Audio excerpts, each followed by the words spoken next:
అలాగే మనకిచ్చింది ఇది, ఎందుకంటే నెక్స్ట్ జనరేషన్ వచ్చింది, అది మనందరం అర్థం చేసుకోవాలి. పాత తరం రాజకీయాల్లాగా కూర్చోబెట్టి మన పవర్ని ఎక్సర్సైజ్ చేస్తామంటే కుదరదు. ఎందుకంటే ప్రజలు ఎంత మద్దతుగా నిలబడ్డారో వాళ్ళు అంతే బలంతో మనం నిలదీయగలరు. అది మనం దయచేసి మర్చిపోతుంది. నాతో సహా నేను మర్చిపోదాన్ని.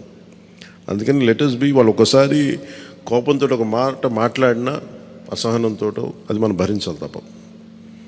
అలాగే విమర్శించేటప్పుడు కూడా దయచేసి అది పర్సనల్ అటాక్స్ ఎవరికి కలగదు. వాళ్ళని మీరు చూశారు కదా, పోయినసారి ఆయన గత ప్రభుత్వాన్ని హ్యాండిల్ చేసిన ముఖ్యమంత్రి గారు ఎన్ని మాట్లాడి నేను ఎందుకు స్పందించలేదు వ్యక్తిగతంగా అంటే, అది ఆ ప్రెసిడెంట్ ఆపేద్దామని మనం ఎక్కడ చేయాలి.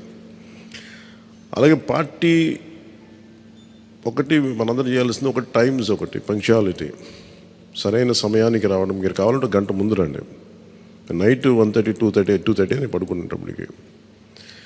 ఎందుకంటే ఇది మనం 5 సంవత్సరాల కాలాన్ని ఎంత సద్వినియోగం చేసుకోగలం దాని మీద ఆధారపడి ఉంటుంది భవిష్యత్తు. దయచేసి మనందరం నియమావళిని పాటిద్దాం.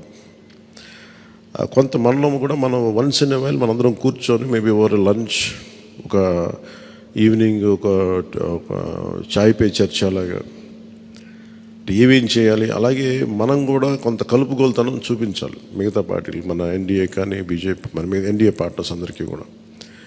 అంటే మీరు మనం ప్రత్యేకించి మనం ఎక్స్క్లూజివ్గా ఉండకుండా అందరితో మమేకం అవ్వాలి. అట్ ద సేమ్ టైం మనం నాట్ లూజింగ్ అవర్ ఐడెంటిటీ.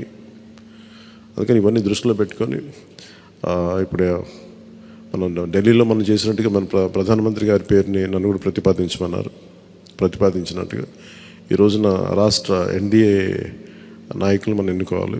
మీ అందరికీ ఇంకొక మారు ధన్యవాదాలు తెలుపుకుంటాం. Thank you. జై హింద్.